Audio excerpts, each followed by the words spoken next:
program today, Daybreak Africa on Television Nigeria. I'm Keisha Undie. Well, this is one program where we bring to you all stories, trending stories within Nigeria and outside the country, beginning with our home land, Nigeria, Africa, and the rest of the world. And today is just very special, and a very happy Christmas to everyone out there in advance. Well, this is the season. We're hearing the jingle bells, hearing all the Christmas carol now flying all around. Well, in the political scene, it's not that way. It's not that way. The stories are on, a lot of stories happening within and outside Nigeria. Nigerians are really story writers in the political scene. Well, today, very special because I have a very special and patriotic Nigeria right here on our set to be with us to deliberate on some of the subject matters that will be discussed here today. And of course, you know, we don't just bring anyhow people on set, we bring people that understand what we are right in to deal with as a country. Well, before we get into some of the stories and introduce to you our guests for today, we have some of these disturbing stories. A few days back, we have records from the University of Port Harcourt. Over 16,000 students graduated, and 161 students bagged first class. And we are asking ourselves, where are these people going to? The labor market is no longer friendly, and the country seems not to be taking responsibility for their citizens. Should the country continue that way? And we are asking ourselves, who deserve to be the president? Who deserve to be the lawmakers? Who deserve to be the law enforcement officers? Who deserve to be the leaders in Nigeria? Should we continue with traders, or we need leaders? That is very important. Please join me as we welcome a very wonderful personality on our set today, the person of Jonathan Ipa, right here on the program. It's good to have you here. Thank you very much. How's it been? Well, we thank God. Well, we appreciate you for coming up today. It's a pleasure. All right. So you find your way easily to get here? Well, it was or really, the fear challenges that has it's been? all over. The phenomena is everywhere. Right. Brighton harder. Nigerians are finding it very difficult to move around with their normal businesses. Right. Because fuel is everything. It's everything, Petrol right. is everything in Nigeria. The moment you have strategies of it, or you don't even have it at all, then the children going to school will have to suffer. Definitely. People going to work will suffer. Journalists coming to studio to do their job will also have to suffer. And of course, as a result, the few vehicles that are plying the highways will also have their fare hike. This is the situation we are in. Wow. It's good to have you joining us. Thank you. Well, Mr. Jonathan Ipa is one of the patriotic Nigerian. He is also the president, Media Bell Journalists Association. Here in the city of Abuja, we just have few of his kind that will be drilling all the stories that we have for you today. Let's begin with, I just mentioned something before we get to some of our discussion for today. I just mentioned something so alarming from the University of Port Harcourt. Just the University of Port Harcourt have over 16,000 students graduating from from there, and 161 students back first class honor. How do you look at this compared to your time? Well, the situation in the education sector is Right. very, very alarming, and people appear not to understand the quantum of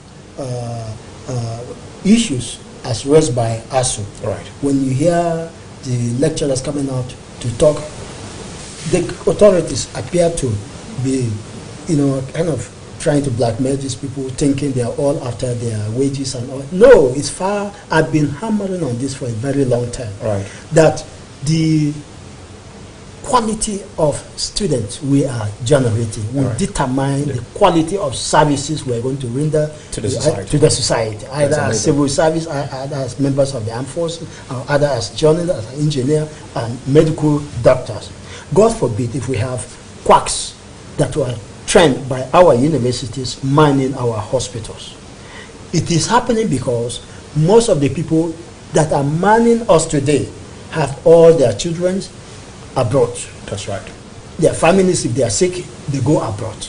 So they do not show much concern on the quality of the student we are coming and we are generating out for tomorrow. Now, if one university could pull out such a large number of students graduating, and not even 1/4 of them are sure that they are going to be gainfully employed by the system. The question then is, where is the hope of these students that are going to join into the level market. These are the issues. You just mentioned just one university. Then by the time you put that of University of Ibadan, the University of Nigeria, Nsukka, ABU, University of Jos, University of Abuja, so many of them, then don't forget we have private universities. Each state some state even have up to two state-owned universities. That's right. Some even 4. I know of Kano has up to 4.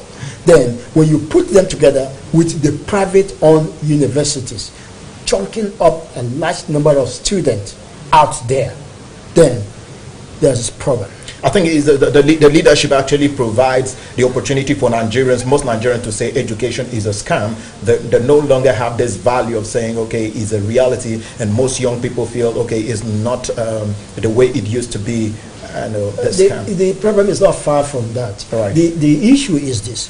If we said there's no vacancy in the white-collar job, the one that is called white-collar job, right, the government job, then it means the students we are producing should be trained in such a way that when they come out on their own, should be able to generate job for other people. They should be creating jobs. Yes, right, creating jobs. Right. But when they have baked, right, for instance, a medical student who have less equipment in the lab, the theater, to undergo the practical trainings, and you expect that the student to come out and create job where? In which hospital? You expect a university that has obsolete textbooks to bring out quality lawyers that will come out and go to the court to argue cases. Or you expect these same schools to produce engineers that will go outside there to compete with some of their colleagues at the international forum to build the stadium they are currently playing football in Qatar. These are the issues we're talking about. So when we raise, as journalists, when we talk about some of those things, the deficiencies in our training, in our institution, it's not as same thing as undermining the system or losing hope in the system. Is by telling the authorities, those concerned, that the certain things that they need to do that will energize the system, and that at the end of the day will be able to chalk up quality of graduate that can compete with any part of the society. This is what we're talking about. Right. The current system is not really helping us. The current system where our leaders will take their children abroad and that they don't show more concern with what ASU is currently clamoring for. And they do not care what is happening in our hospitals, because when they are ill, they travel out of the country to go and seek medication. These are the areas where we are lamenting. It should be met in such a way that if you are going to occupy or accept any government responsibility, you must first of all withdraw all your kids and your relations from private or foreign universities back to Nigerian universities. That you make it in such a way that all their children are by law made to school here. All their families by law are made to undergo medical whatever here. Okay, Mr. Jonathan, do you think by law we are looking at this aspect of who makes the law? These are the same people that makes the law. Now, the process of getting the law in place that will really enforce them to bring their words back to Nigeria, do you see them making laws that will be against themselves?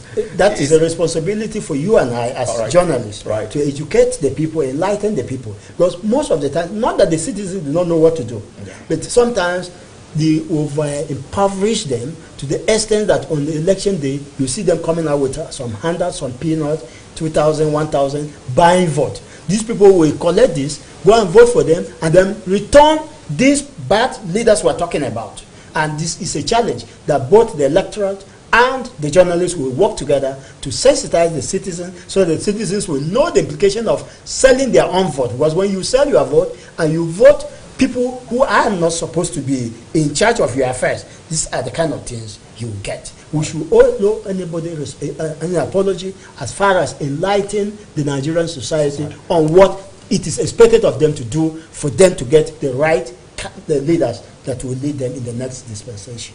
Well, thank you so very much. All right, it's good to have you joining us on our program today on Daybreak Africa Television Nigeria. Having a great personality of Jonathan Ipa right here. We're talking about the trending stories in Nigeria, and also looking at, first of all, look at the Bvas and the 2023 general election. And we look at this report coming out from the University of Port Harcourt, rather, and over 19,000 students graduated, and 161 students back first class. And we are asking, what is the possibility of these same students having a fair and a brighter life out here? Away from there, we also have the story, before we get into the discussion of the day. We have Nigerians, political leaders, who earn over 37 million naira a day, a month, rather. And the same people say that, okay, it's very, very difficult to pay the civil servant 30,000. And of course, if they go ahead to pay the 30,000 naira, that will cause inflation in the society. Should we say this wickedness, or should we say it's just I lack words to use, because I'm not going to use some of the words I planned to use, because we are just on air. Mr. Jonathan, I don't know what sense that makes to hear such, Well, first and foremost, we are operating a system that appears not to reward merit. All right. If you are talking about merit, you will not carry 37 million naira and give it to an individual yeah. in 30 days. And then the real people, the core people who are doing the job, right, are still being debated about 30 or 18,000 minimum wage. Is the wickedness of the highest order. Yeah. But then again, we also owe it a responsibility, we owe the country a responsibility to ensure that the right people are put in place, because when you put wrong people, when they get there, this is what you should expect. We've been talking about this minimum wage of 18, and at a point we suggested that the allowances of our legislature should be slashed. Right.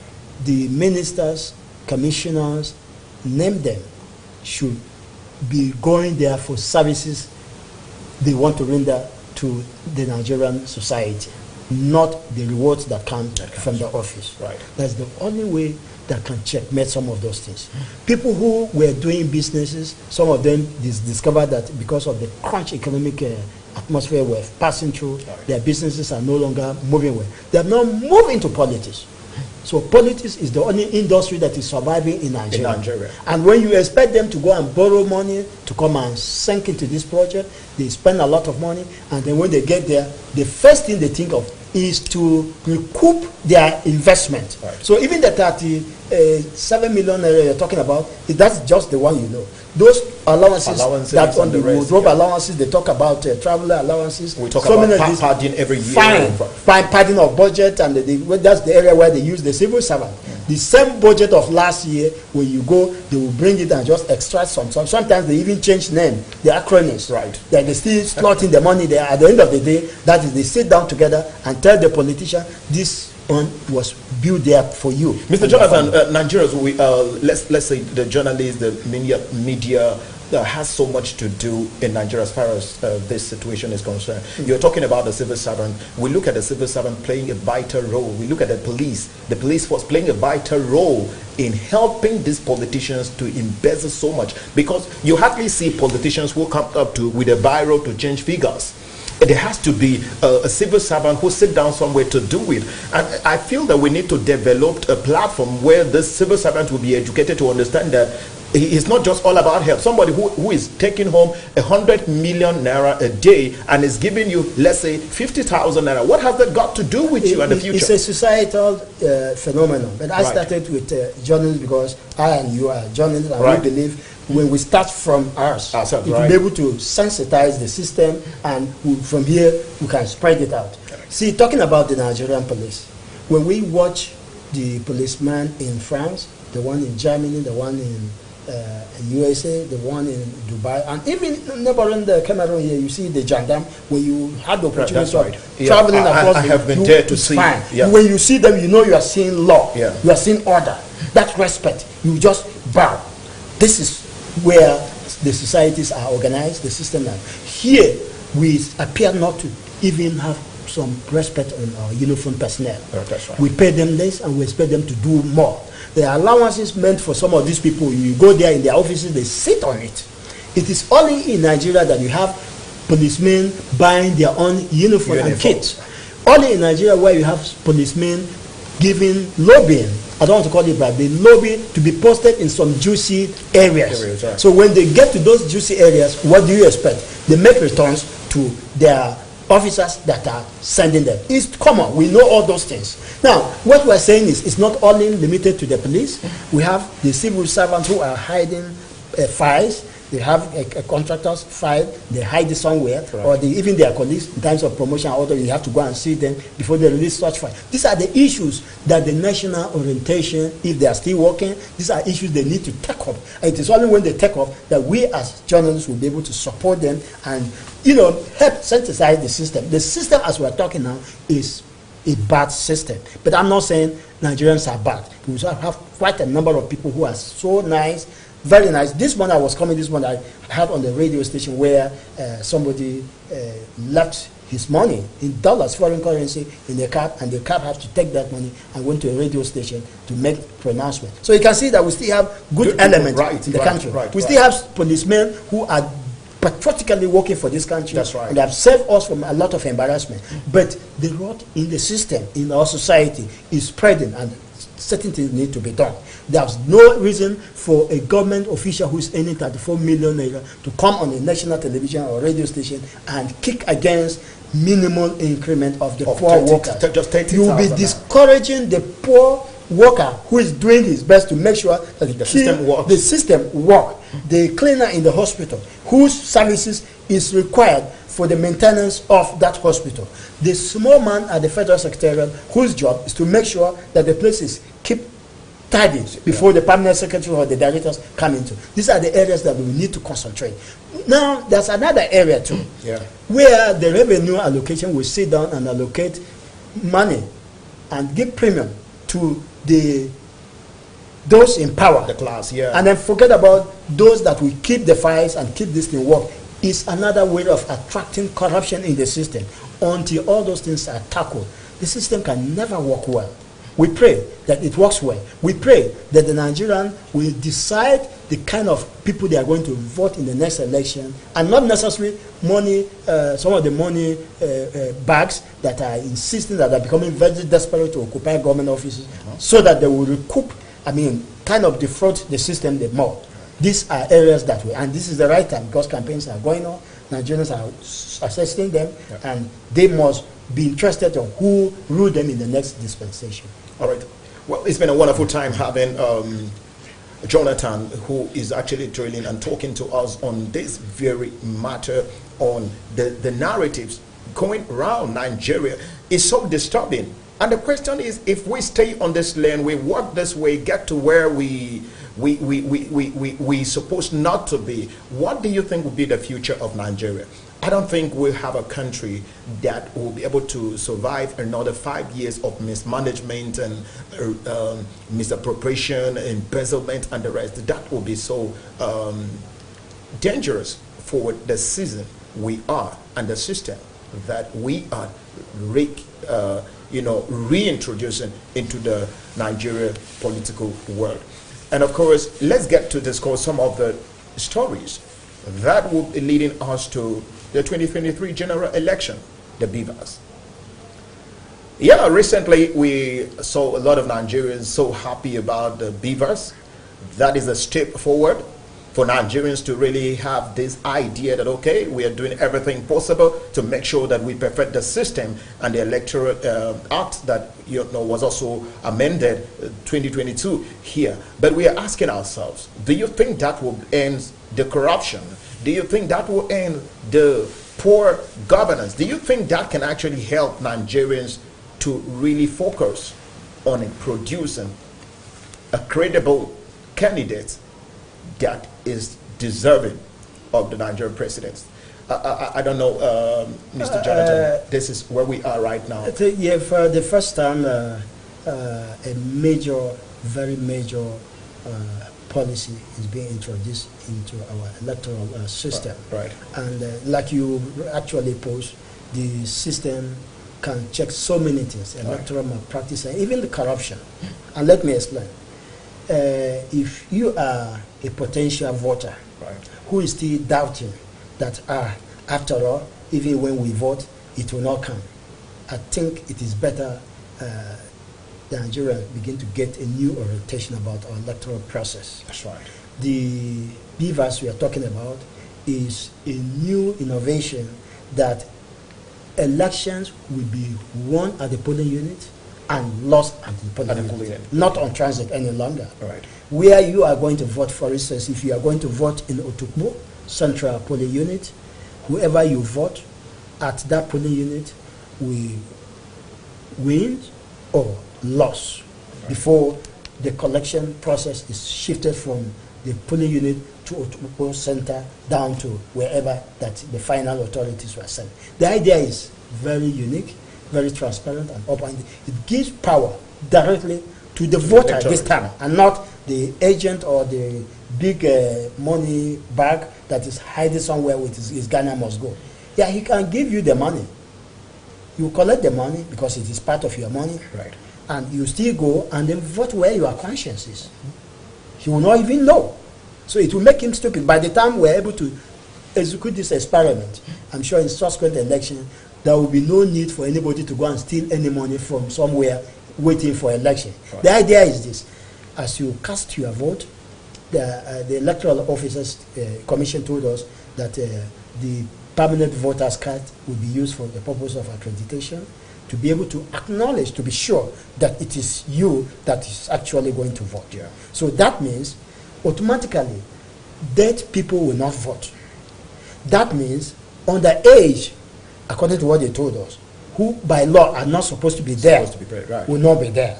So at the end of the day, the system will be able to kind of scrutinize and get the right people, issue them their permanent voters card. Those who lost it will not vote by proxies. Right. Those who died before the election will not be counted. So it is only the living, and of course those who are suffering under the present circumstances we find ourselves as a result of bad leadership, will now decide who they want to be their next leaders. So if this is done, so you can see where corruption is coming. If we are able to elect the person I want, the person you want, right, the majority want, and we don't want someone, money bags that will come and steal our money, divert money meant for the renovation of our universities, payment of our university teachers, and upgrading of hospitals, roads, networks all over the place, so that our suffering will stop. It means the next budget will be executed 100% and result will be fed by you and the rest of Nigeria. So the Bvas, I will encourage Nigerians as a journalist, as a stakeholder, as an activist, I will encourage Nigerians to make sure that they get their permanent voters card, especially those who just registered. And those who have their own, let them keep it safe. It is the only ticket that they will use in unbundling themselves from the present suffering and whatever of. So it is a very, very important tool, and we just hope and advise that the Electoral Commission will not change the goalpost halfway into the I think we also need to talk to Nigerians so they can actually do away with the mentality of my vote doesn't count at this very point in time, because we have a lot of people who stay back home during the elections, and secondly the security aspect of it. Now that we are dealing with Bvas and so many people have faith in Bvas, we also need to tell Nigerians, okay, the system is actually changing. Go out there and cast your vote and make sure that it works. But the disturbing aspect of it with Bvas is that anytime a new technology is invented to make the system works, we also have saboteurs who goes ahead of the system to make sure, okay, this new system that is introduced here, what can we do to really get it in our favor? they are not ready to follow the due process. You can go in there, you cast your vote, but somebody is standing somewhere to really monitor what you do and how you do it and give you the money to convince you of. So we really need to do a lot for Nigerians. It also boils down to the media. Yeah. Like I said, the media has a critical role to play in this process. Yeah, that's right. We don't just go out there to file our report. We look at what is happening, we file a report. We also observe. And in the process of raising questions, we are sensitizing the people, and we're also putting some fears. We provide all the checks and indices that the Constitution even recognizes. Right. Now, what will happen is for us to educate the people and provide those eye services that are required of checkmating the so-called fourth columnists that may want to sabotage the system. We will not just stop at a reporting event. We should go extra mile in putting our eyes, our cameras, our biros, and ink and everything on the operators of the system so that we are not sabotaged. And I'm sure it is not just the media, the civil society organization, the human rights groups, they're all over the place. And I'm sure the university communities whose personnel are going to be sent out as returning officers and all those things, we all provide all these checks to make sure that the system is not frustrated. So everybody is involved in yes, this 2023. The electoral, everybody, the security personnel, everybody should put a check to make sure that we have a perfect system that works perfectly for the system. Well, is one of the issue that Nigerians also need to really focus on has to do with the idea of supporters who takes the laws into their hands to fight for their candidates, the candidate of their choice. Now, let's look at it from the angle of, okay, you a young person and you know what Nigerians are really going through. You don't care about the situation of the citizens, for the fact that you belong to a class where you can actually get a kobo, you can get 1 naira, 2 naira from a particular candidate. You decide that, okay, you're going to put yourself out, Bvas or no Bvas, you want to sell, you want to buy, you want to do everything to make sure that the system. First of all, let me use this opportunity to console the family of the Labour Party woman leader that was killed about a few days ago in Kaduna State. Yeah. You see, these are the kind of things we should prevent. Killing people, poor people killing themselves for the big man there, who is earning 37 million naira per month.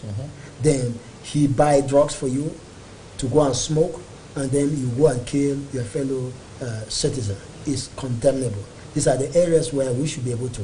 I think kudos must also be given to the man at the Nigerian Drug Law Enforcement Agency. They're doing a wonderful job, and if they're able to checkmate the supply of drugs and all those things, our own children, our own younger ones that are that are roaming the street, unemployed, and they're becoming easy prey agent for our politicians to use to cause havoc in the system. I'm sure if the drug law enforcement agents are able to intensify their surveillance, all these things will be reduced. But again, back to our role to the society as journalists, we must also get to understand, to enlighten our people to understand that the big men you talk about, the other 2 weeks ago, we watched 2 of the presidential candidates at the airport. They sit down like this, tea together, romance together, go to Transcorp, you see them eating, dining, whining. And in any case, when they steal our money, they also go somewhere in a hotel, sit down to share this money without anybody stabbing each other. It is only when they finish sharing, or if there's any squabble between them, then they now go back. They go back to their supporters and begin to use. And again, I noticed one phenomenon, that most of them avoided picking public relations or journalists as spokesperson. They pick people from outside, the profession to speak. And what do you expect? Those people will go about inciting their supporters against each other. I watched the compliment, the comment made by some of the spokesmen. They're not palatable. Name dropping, calling names, and you know what that means? When you drop a name, you call my own presidential candidate, give him a negative name, and I decided to return back, and they all have supporters outside that place. What do you think will happen? These are the issues. So it starts from the managers of their campaign. They have to avoid the use of inflammatory languages. Languages, right. Because they ask them to come and sign the... And we talk about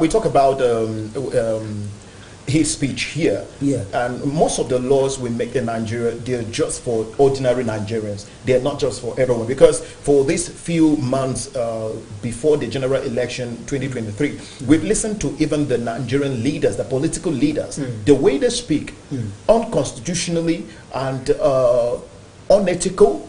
And you just find out that these people should not. See, let me tell you, all these things will change.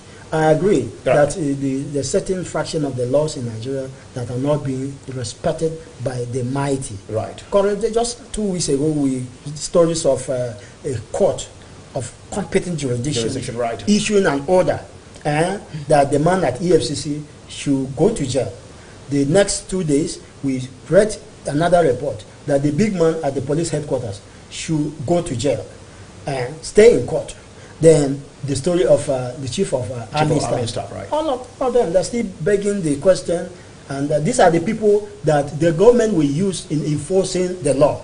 The policeman will tell you, obey the last order, or obey before complaint. Right. But here it is, in their instance, they are not obeying. They are still dragging the matter, going back to the court to quash that order. So this is just one part. The other part is, I want Nigerians, an average poor Nigerian like me, not to carry arms or to be deceived in carrying arms to hit another fellow Nigerian because of these big men. These big men are not worth dying for. That's Let me right. tell you. That's right. They are not worth dying for. Yeah. You are talking about 37 million naira per month for them.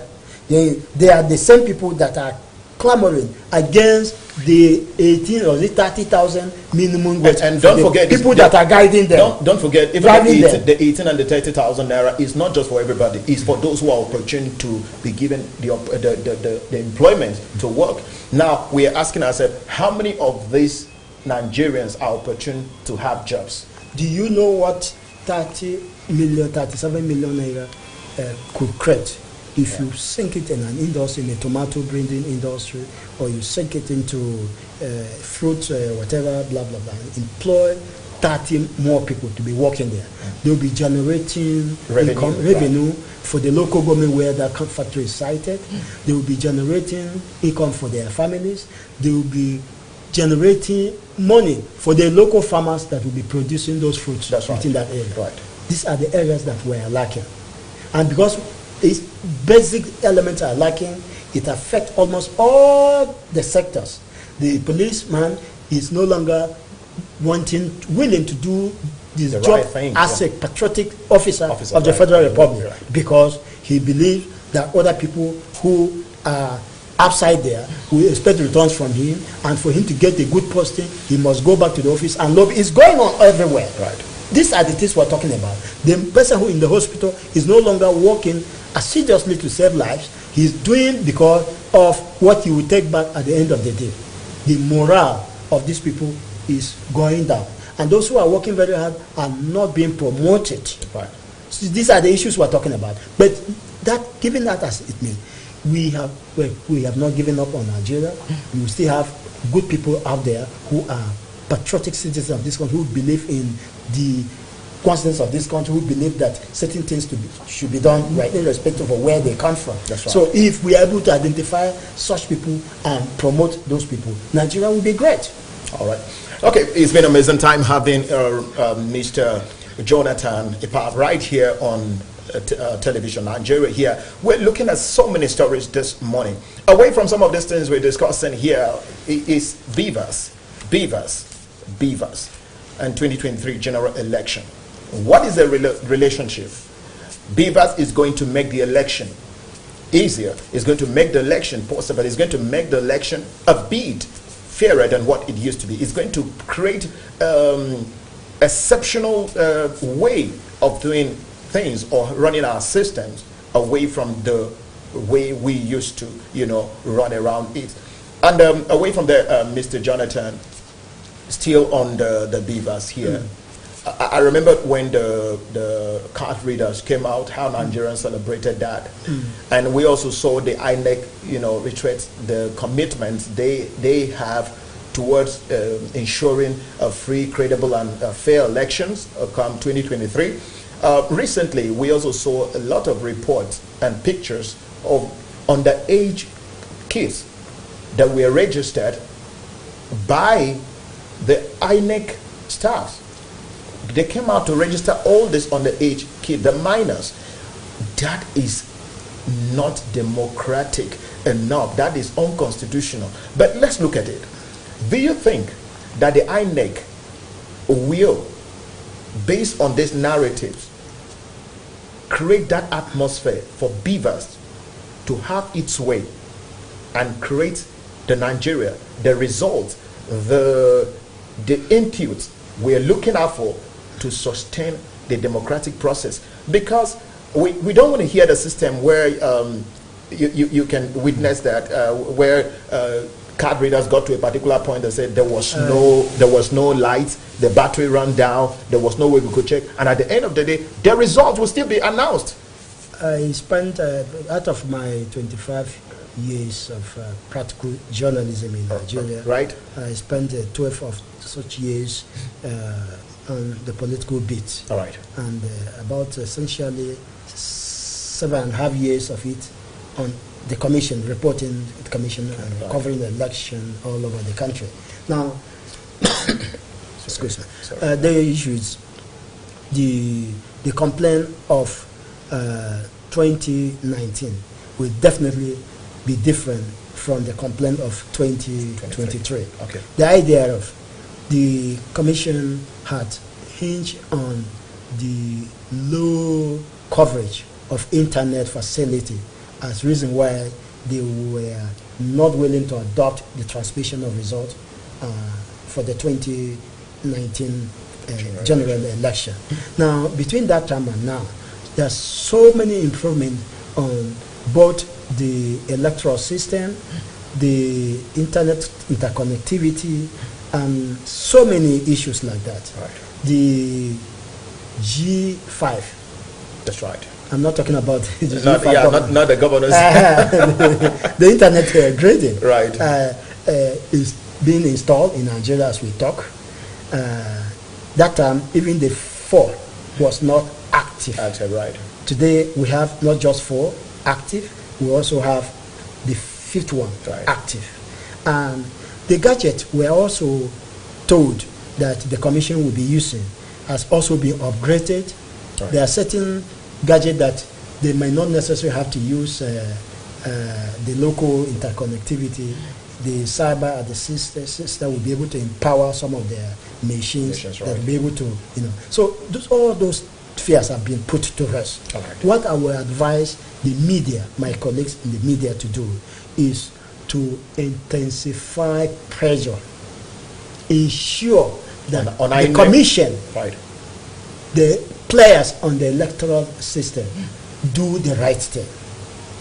The journalists should put their eyes on the police should put their eyes on the commission, the bad boys that are likely going to affect the smooth running of the election. Then the observers, the human rights society, everybody should put eyes on the commission, so that they are compelled to do as is written in the law. Election, every aspect of election is a legal issue. Right. When accreditation starts, when voting will commence, when voting will stop, all they are specified by law. So if these things are followed to its logical conclusion, result will be there. Again and again, I want to appeal to Nigerians that the system has been improved upon. There are a lot of innovation that are put into the system. Nobody is going to rig any of their election anytime soon, because as you are voting, the system will capture it and it will get down to the cyber system where there are so many interests, including even members of the international community who will be monitoring deliberation from the voting polling unit down to the collection center. So there are a lot of improvement. I don't work for the commission, but with the report we receive from the commission, from what we have seen them demonstrate, there's every reason that underage voters will no longer participate in this next year's election. The idea is the system will be able to checkmate all those things. Once they roll out their computers, their machine.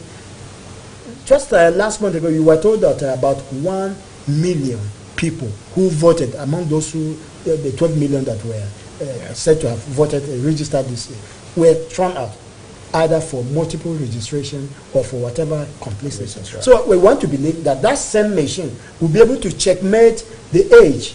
If you put your thumbprint, the machine capture your face.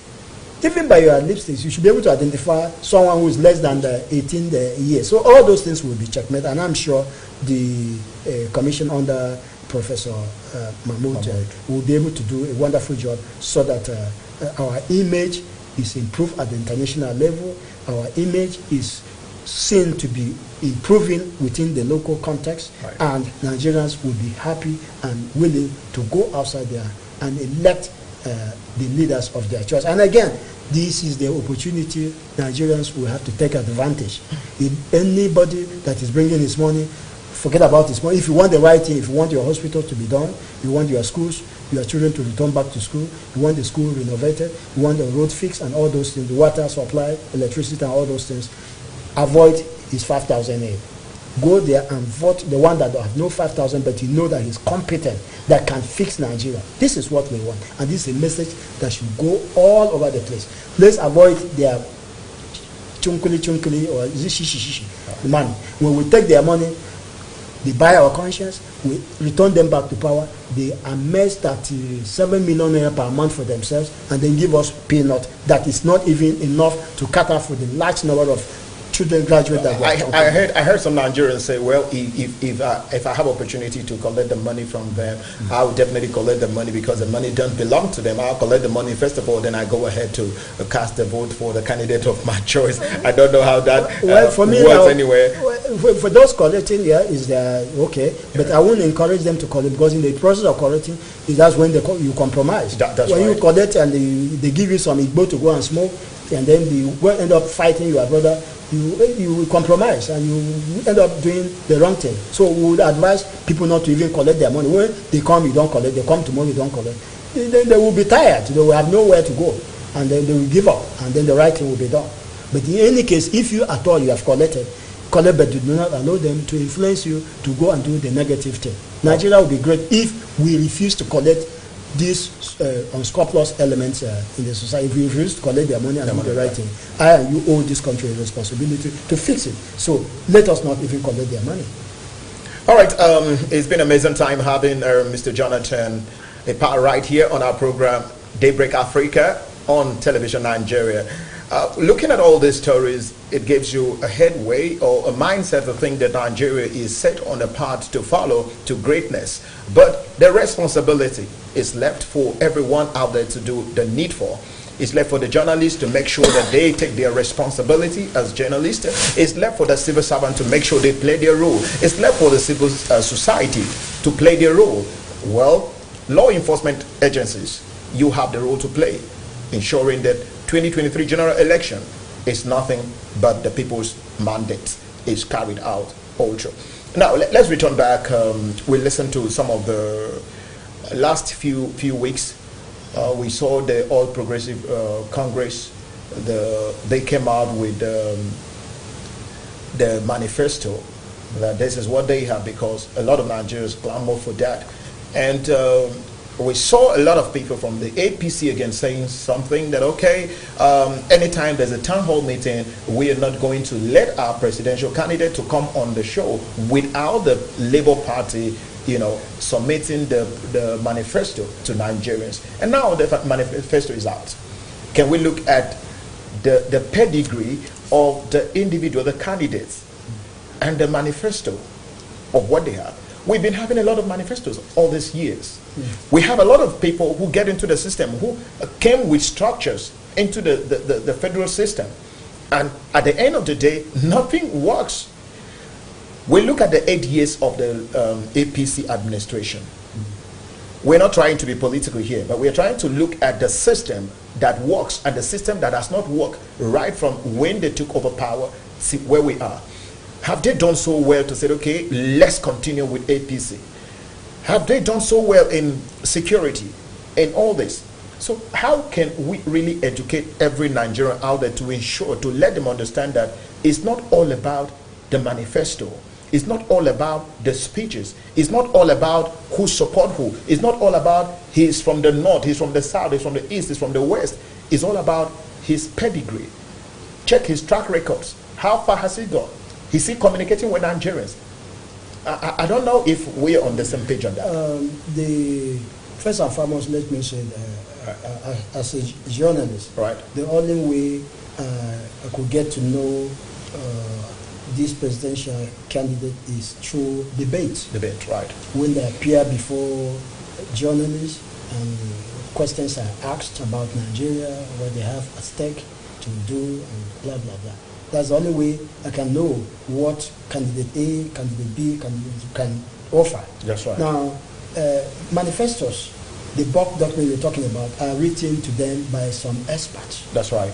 So that's one thing to write. The other thing is your understanding of what they script for you to implement. So if they script a document for you, for instance, I am not an economist, I'm the presidential candidate of party A, B, C, Z. And I ask you as an economist to script a manifesto for me, for my party, and for me. And I do not know anything about economics, and I do not have time to even study what you script for me. And definitely, I'll be running away from public debate. That's what right. I say. Now, if they refuse to appear before Nigerians for scrutiny, and they've decided to go to some foreign countries, the CNN, the BBC, and the rest of them, the Al Jazeera of this world, would definitely ask the same question the local journalists here. They avoided getting to be asked by the local journalists here. So they will even be more embarrassed abroad than here. These are the issues. So what we're saying is, you have your manifestos, yes, but let us get to know more about you. Let's get to know more about you. Until you came out for contest, Nigerians will want to know what you have at stake in the event of this and that. How do you intend to do? There's no money in the coffer. Everybody is working very hard. The government is even borrowing money to pay salary. That's just the truth. They're not telling us, but we know that if they keep going with their cap in hand to China to go and borrow money to come and maintain our infrastructure. So these are the issues. So it's the 2023 election is not, if there's any of them, the presidential candidate that are thinking they are going there to mop up money, there's no money in the treasury. And that's why you hear them talking about inflation and all those things. Dollar is changing up to 800 plus, Naira and all those things. Our foreign reserve is, the money we borrow, we have to borrow again to service those debts. This is not healthy for our economy. So if they are not willing to appear before Nigerians to explain how they intend to manage our migrant resources and dwindling economic fortunes and all those things, our security and all those things, the university teachers have just returned. They are still battling up and down with half payment and all those things. Yeah. Our students are preparing for exams. The quality of lectures and all those things are nothing to write home about. That's right. So these are the issues we're talking about. So we need to get to know these people. They shouldn't be afraid of us. If you're afraid of appearing before us and you go to a foreign country to go and be reading script, put together by your managers and all those things, you are not really helping yourself. You are not helping us. That's right. We need to know you. We want to know who is Tinubu, want to know who is Atiku, want to know who is Peter Obi, who is Kwankwaso. And having known them, what are they individually going to offer? Their capabilities. Given right. their background, what are they going to offer on security issues? Economy. Education. So many of this. We will just talk about over 19,000, one university graduating 19,000 people. How do you cope with the force of the already chunk market of unemployment market that we're having there? These are the issues. So if they are not coming up to speak, it's as good as they're telling Nigerians that they are afraid to face them. And you want me to carry my vote and cast for you? For what? For what reason? You will be giving me an opportunity to even demarcate you as a journalist. That's right. And I don't know what you have. If you think you have what you have, if you truly are the author of these manifestos, come before us. We'll ask questions. So even without the manifesto, you should be able to speak to us. Fine. We will ask questions. So if they are not coming up, then it means there are certain things about them that they don't want Nigerians to know. No. And don't forget, the media represent Nigeria in this context. because it is through the media, the mass media, that Nigeria will sit in the comfort of their rooms or sit in their IDP camps and put on their radio to know what their leaders are doing. So much hope is attached to this election. As I talk to you, there are dozens of people, especially within the northeast, middle belt, and some part of Nigeria, who are still in their IDP camps. They have not returned back home as a result of insecurity. Right. These people, they need to know what policy each of these presidential candidates have in place for the return of their back to their ancestral home. They want to know what policy you have on agriculture that will guarantee their agricultural livelihood. Right. They want to know what you are putting in place on the border to make sure that some fleeing terrorists from neighboring countries do not infiltrate into their areas and the name of killing. These are the areas people want to know. So if you have the best experts that are putting your manifestos for you, it's up for you to come forward. People will ask questions, and whatever you tell them. I don't know why they are running away from such a debate. These are the issues. All right. Thank you so very much, Mr. Jonathan. It's been a wonderful time having you on this segment. We'll be going on a short break. And when we return from that short break, we continue with our story this morning. Well, you listen to what Mr. Jonathan just, where he left with, having a lot of people to do some write-ups for you that you cannot defend. Well, Nigerians at this very point in time, all your anger, all your pains, everything you have, just leave it at your finger, at your turn here. Just leave them here. Make sure that comes 2023, express it. Just cast your votes for the right candidate that you can actually hold responsible. Well, we have a lot of them who came out to say, okay, comes 2023, if I'm elected the president of this country, hold me responsible for the system that is not working. So we'll be going on a short break. Don't go away. We'll be back shortly.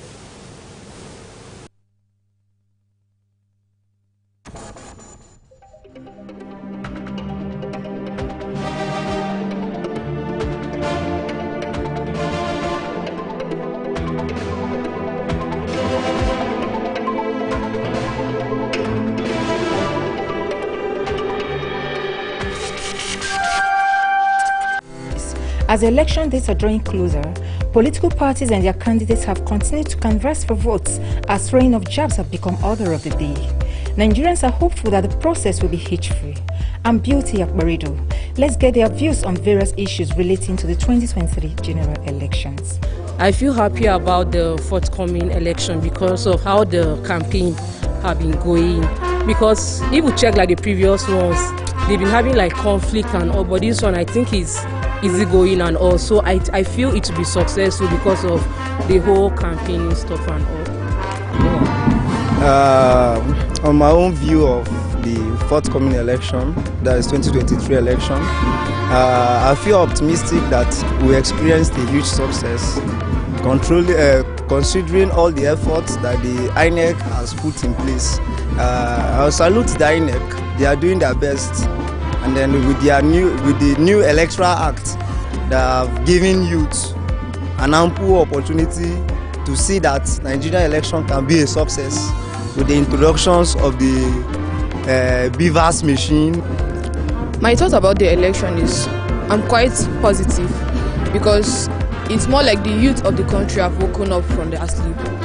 And once the youth are up, I'm very positive that something good will come out because the youth are the leaders and they have realized that even if we can't lead directly, we've decided to bring in someone that will lead us. So I'm very much positive about the election.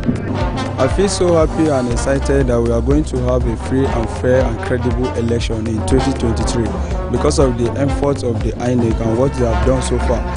From the introduction of the electronic devices, I believe from that we are going to achieve the election that we Nigerians will desire. You have heard it all from the electorate. Nigerians are optimistic that the best candidates will emerge through the ballots. From Television Nigerian, Abuja.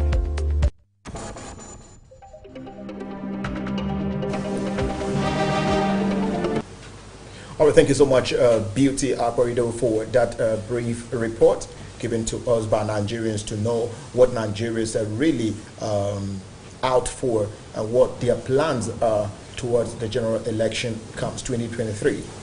Away from that report, let's get to find out what is the perception of Chatham House. It's been a wonderful time with Nigerians when you get to see on social media a lot of Nigerians expresses themselves what it is.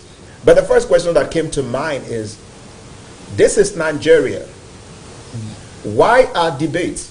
Why are some of these organizations not held in Nigeria but outside Nigeria?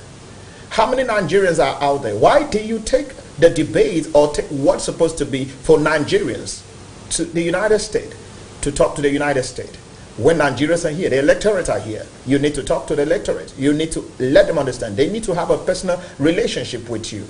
Well, some Nigerians say there is a gulf between the electorate and the leaders, and we are not ready to continue that line of action when it has to do with electing our leaders. Well, Mr. Jonathan, this is where we are now. We saw the drama. We saw the drama that took place again at Chatham House. We followed the presidential candidate of the APC, Bola Ahmed Tinubu, who talked to us, and well, he wasn't talking to us. Probably there were some screens set before him because he was reading.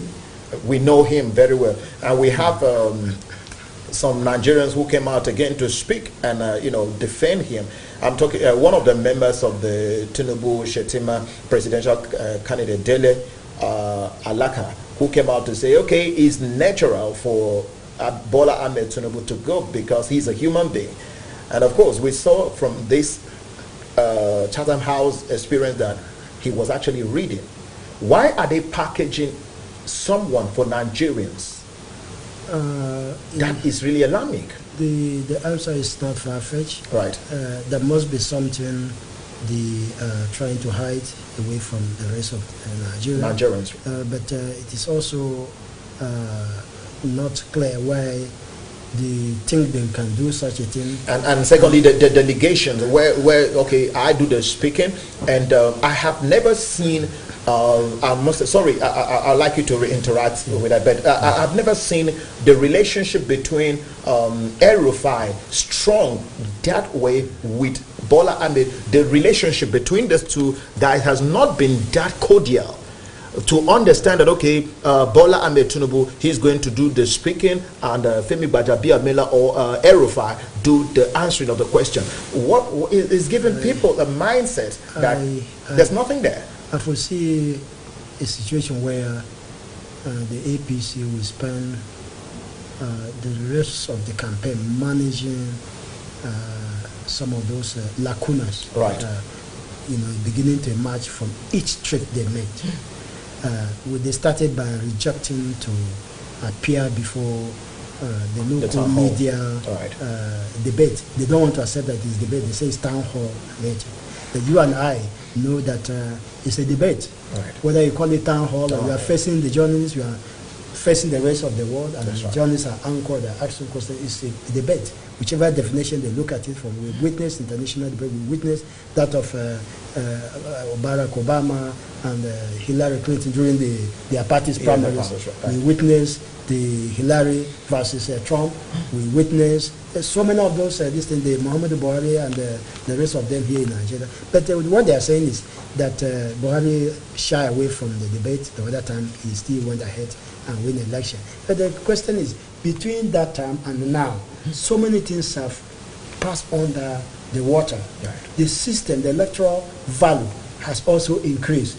Those who were discouraged from voting as a result of their vote will not count. This time around, they are going to pull out in their large numbers to make sure that they cast their vote. So it is what you sell to them that they will give to you. The refusing to attend to the media organized debate here in Nigeria, only to go to Chatham House and be reading some scripts and be delegating authorities in that place as if you're already sitting the president. The president, is right. What is really baffling. You are not yet a president, you are a candidate of a political party that the Nigerian will have to decide you have whether they should elect you or not. And you are now busy delegating what? Is it not when you win election, you preside as a president of the country before you begin to delegate power and authority? In this case, Nigeria want to know what is in you, the stuff in you that could earn their vote in the next presidential election.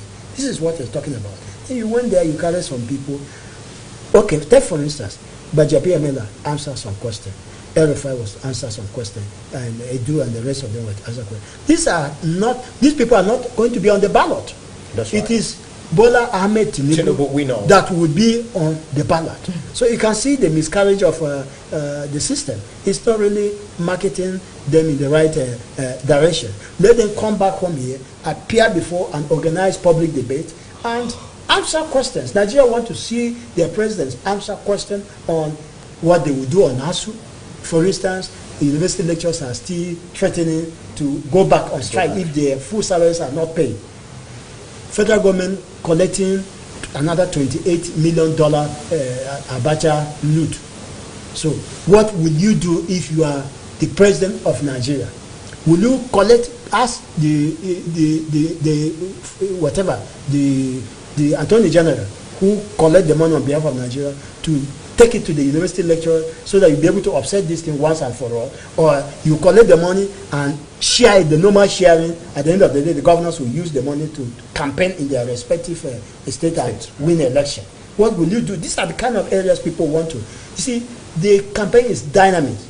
The system itself is dynamic. What Muhammadu Buhari faced versus Atiku in 2019 is going to be different from what Bola Ahmed Tinubu, Atiku Abubakar, and Peter Obi and the Kwankwaso and the rest of them will be facing, because the scenarios are different. The security challenges we're having now is, to some extent, different from what used to happen in the past.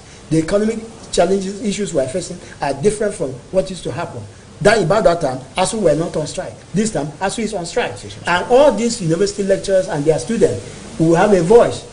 That's right. They will mobilize against a particular candidate if they are not convinced on how their issues are going to be addressed. These are the issues. I think at this time, Nigerian students should understand that, okay, some of these political actors, they're not helping the system. We've been, for 8 months, they call up the strike they call up the strike based on what they want to achieve. That just to say, okay, the strike is off, return back to the class, and salaries are not paid. And at the end of the day, you check and discover that the strike is still on because there's no lectures, no lectures going on. Our government are not being fair to the citizen. That's just the truth of the matter. Right. If you're talking about ASU's salaries and other things, right, we have a system where on weekly or monthly basis, Abacha's loot. This government have never for once confessed that Abacha stole any dime. They kept quiet. But on daily basis, the circumstances we found ourselves in, this money are being repatriated back into the country. So a fairer system should be able to give orders, take this money, go and settle ASU's this. Then this money were never budgeted. Right. We never knew that they will come. But on that, even if you're going to take that money, the ASU should be in a budget. Education should be in a budget. Fine. So if the money that's supposed to be for ASU is not given to them. The peculiarity of the problem we're facing is this.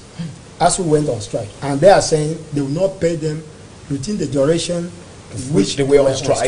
Right. And there was some intervention. The Speaker of the House of Representatives intervened. And when he intervened, these are the issues he made promises. Mr. Jonathan, if they're having difficulties in getting money, God has brought in money. All right. Do you call Bajabi Amila coming in as an intervention? Because after 8 months, and somebody just stepped in to say, okay, this is what it is like. Where have you been for the past 8 months? If there is anything that have made this government unpopular, is this ASU strike. Right. Do you know what it means to keep children of the poor for 8 good months at home when your own children? We see photographs of their children graduating from Western universities and the rest. You know, foreign universities and all this. They start photographs and they send on the social media. We're seeing all those things. And then only for us to wake up and see our children that finish eating all our food at home. Some of them have become wayward. We can no longer control them. The year they're supposed to graduate, they can no longer graduate. They have to take another step. And these are the kind of things. All these children, they are on social media platforms that they communicate each other. Do you expect them to go and start voting for a party that is frustrating their future? These are the issues we're talking about. Until they're able to do something, and an opportunity has come. The Abacha loot.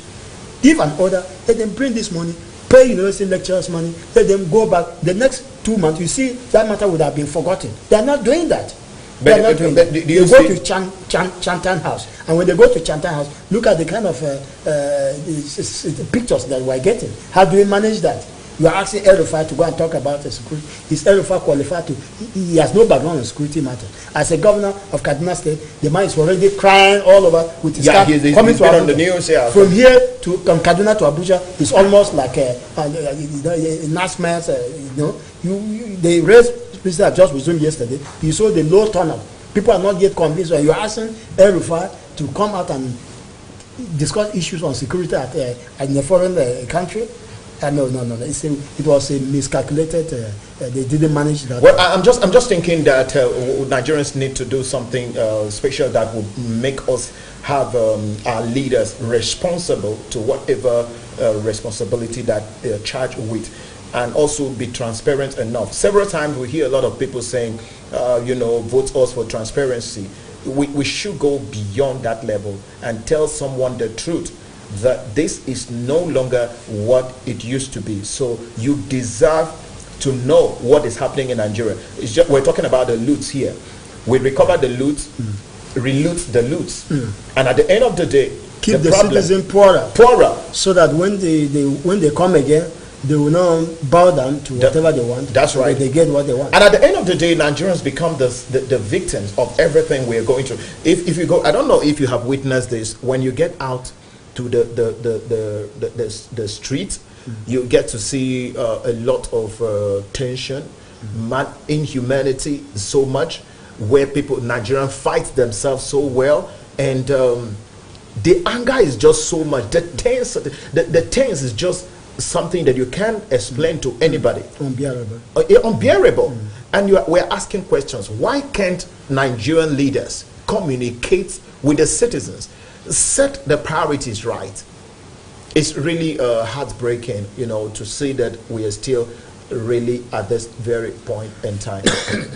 Sorry. Right. You see, the thing is, these people are taking advantage of our situation. Right. They increase poverty in the land, and have almost made it difficult for Nigeria to arrive at an informed decision. That's right. But what I keep advising is, an opportunity has come in, and the Nigerians will have to take advantage of these Bvas and go out there and then vote the right people that they want. And that's the only way that this problem will be solved. Because when you have the freedom is at your tips now through your permanent voter's card. You go there that very day. If you are not comfortable with the system, you vote against the system. A new system will come that will respect your aspiration, and the right thing will be done. The power this time is going to be with you. If you are the type that is still shouting, nothing is going well, and you are not going out to get your permanent voter's card so that you'll be able to correct that normally, then you are the problem. You are the problem. That very day, there is no amount of drugs, this thing that can dictate the outcome of that election. You go there, you come, everybody will come. Cast your vote. If you are not comfortable with party A, you go to party B. If you're not comfortable with party A, party B, you go. I laugh at people talking about structure. They don't have structure. Yeah. It is the same people that voted you in the last election that will also vote for another person. So these are the structure. Right. These are the structure. So the structure is with the people. Yeah, the people. With, and the people know what they want. If it is say you have structure, you have members of the National Assembly, you have governors that are suffering people, that people are dying of hunger, they cannot even access medical facilities in government hospital, their children are out of school, and you're talking about structure. The people might decide to change, okay, if this is the structure, and the structure is not really helping us, why can't we, change the system? Right. And it is the voter that is the structure. So let's go with the structureless system. Of course. I'm sure that's what the youth, they didn't hide that. That's what they are saying, that look, if this is the problem, but the only problem is the Nigerian youth, right. More than half of them are illiterate, roaming the streets, and if you go to some part of, sorry to say this, for the northern part of the country, these youth we're talking about are not on the social media like the southern part, or those who are in the universities. Right. So those ones that are not even in the picture of what is happening. And some unscrupulous politicians knew that they would take advantage They've forgotten that they are the reason why these people are out of school. The children will forget that these are the same people whose children are schooling abroad, who can afford to eat in some five-star hotels abroad and at their own expenses. That the money they're paying, their school fees up there, are money the taxpayers generated here for their parents who succeeded in looting at one time or the other when they were in government to send their children abroad. So these same children will not really appreciate or understand that these people are the same reason why we are where we are today. Right. So these are the areas, but it is left for the journalists and, like I said, the human rights activists, through their advocacy, town hall meetings, and all those things to move. And I'm sure that is why some of these people are afraid of the media. Right. Some of them are afraid of the media because the moment they appear before the media, certain questions will be asked. A lot of questions. They're talking about the issue in London.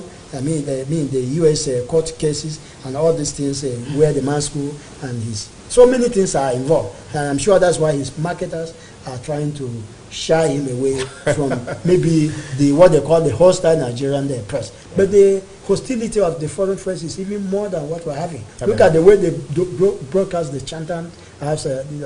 Probably the Nigerian this thing would have managed it. They throw it open, and the CNN were to ask questions. Somebody who is not yet in power is delegating a question that he was supposed to personally ask. He was meant to talk to the people because he's now delegating those questions to other people. And at the end of the day, the people he delegated those questions to are not going to be on the ballot.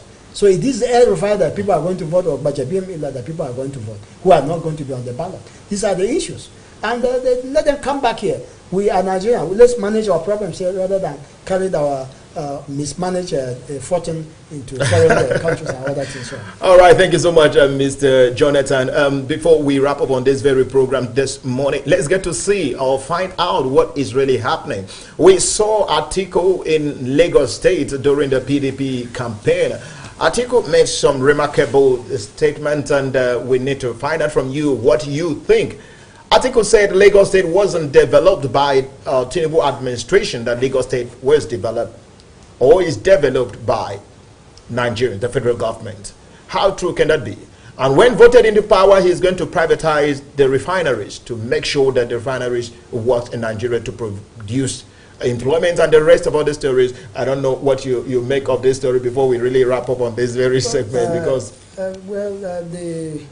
from every indication, Tinubu cannot be ruled out. He might have his shortcomings here and there. Right. But to say he has not developed Lagos State, it's a statement that is not true, because he has been there, and most successful governors that ruled that state, he planted them. Right. So the foundation he laid, if they have come to execute those foundations, it's as good as he is also part of that process.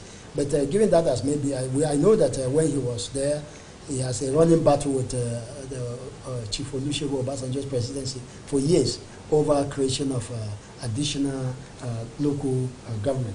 So for that reason, he was punished. And as a result, the funds that Lagos state government was entitled to were withheld. And so the federal government cannot just I know there are a lot of federal government infrastructure edifices that are still there. But to say the Lagos State was developed by the federal government or blah blah, I don't think it is correct. Then when they're talking about that APC, which of them? Atiku was also in APC. Atiku was also ACN, Tinubu's ACN. Yeah, right. And so you can see the two of them. They have. So sometimes you find it very difficult to track these people based on their character. The person that is in party A today, tomorrow you move to that side. So it becomes difficult for you to start casting aspersion on that party. That's right. That you were part of. We see Dogara between 2018 and today. Dogara moves from this is the fourth time he's going to move into different political parties.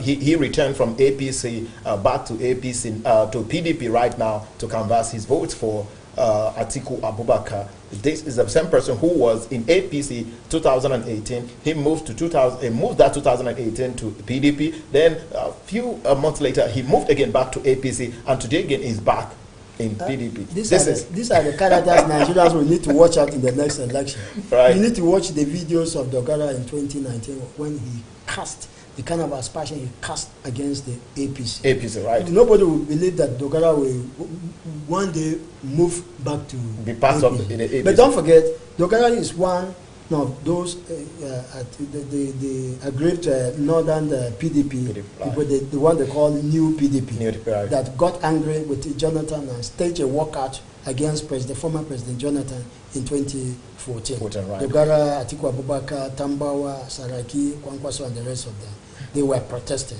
that the PDP presidential candidate was supposed to come from the north and not from the south. Right.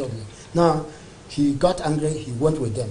And then suddenly, he returned to PDP. Right. He stayed there a while, and when the issue of a vice presidential ticket was being discussed, and maybe somebody must have deceived him. That, look, we're going to give Asuwaju Tinubu a motion from the south, and we need a strong character, a vice presidential character from the northeast that will come out. So he followed them and went. We knew all those things. He stayed there, and after some time, he came out shouting. When they denied him, they brought in Kashim. He came on top of his roof shouting, crying, hey, blah, blah, blah, the Christian, Northern Christian. He went and formed an association, Northern Christian. He used that platform to make a lot of noise, and suddenly, that he was leaving because of the Muslim ticket. And suddenly, he left that place. He has now gone back to PDP again. And when he moved to PDP, he's now canvassing, one of the chief canvassers of Atiku Abubakar for the presidential. So you can see the kind of character that Nigerians are being faced with. But again, like I told you, it's up to Nigerians, the voters, to decide whether they want a continuation of such characters in the system or they are done with them. They can check them.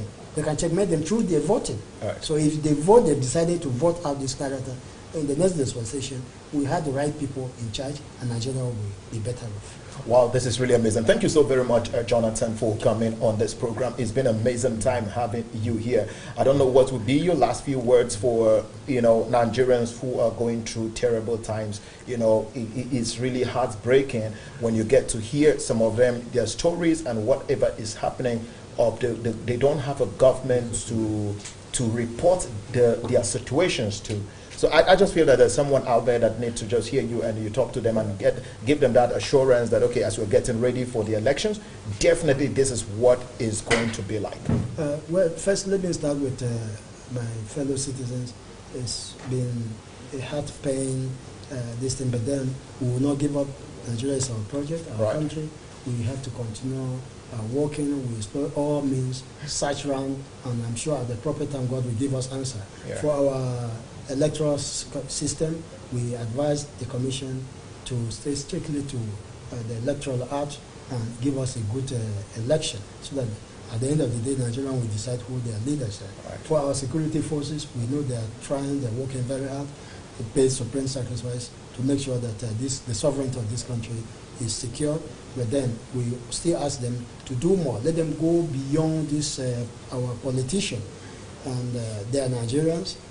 If it matters, it is they that will carry the blunt directly with the insurgent. So we advise them to anything that is good for Nigeria, let them do it. The ones that are bad for Nigeria, let them crush it without waiting for any political directives. Because we've seen situations where they will tell us they have cleared this place, they have done it. The next day we see some people coming up. I know they have been overwhelmed. As a matter of fact, they are being overwhelmed because of our porous border.